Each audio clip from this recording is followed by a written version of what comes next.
Ang intense ng mga kaganapan ngayon sa abot kamay na pangarap sapagkat magugulantang si Annalyn sa mga isisiwalat sa kanya ni Justin.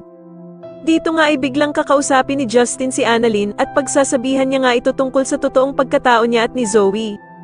Samantala ay tuluyan na ngang lumalabas ang totoong ugali ng anak ni Giselle na si Justin.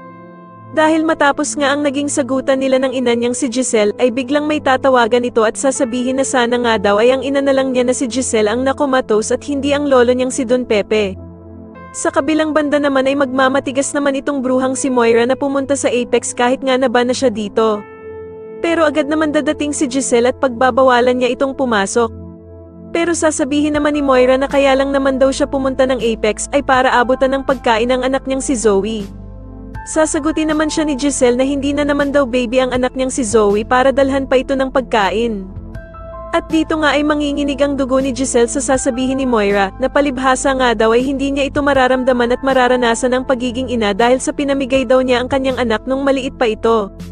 Samantala ay patuloy naman ang pagkakaroon ng anxiety ni Lynette at dito nga habang nagpapahinga siya sa kwarto ay bigla na lamang bubukas ang pinto at iisipin niya nga na may gusto talagang pumatay sa kanya. Sa kabilang banda naman ay panghihinaan na talaga ng pag-asa itong si Annalyn dahil sa sitwasyon ng Lolo Pepe niya dahil nang makasalubong niya nga si Doc Lyndon ay bigla na lamang siyang mapapayakap dito habang umiiyak.